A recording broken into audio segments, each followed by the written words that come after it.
شاب تزوجت حبيبته من رجل غيره، فانصدم صدمة شديدة، وبعد أيام من زواجهم لم يتحمل فاتصل بزوجها. قال الزوج: من معي؟ قال له الشاب: مبروك، أخذت المو إلك، صارت قسمتك والبعد ما أشوف وجه بكل كتر. مو أنت أخذت مرايتي؟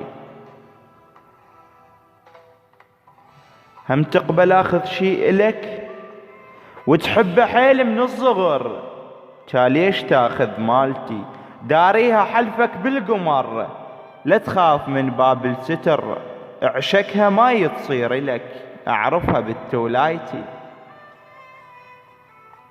انطيك نقطات الضعف لو زعلتها ودم بكت، تراضيها بس هل ما يكن، حلفها بس بداعتي.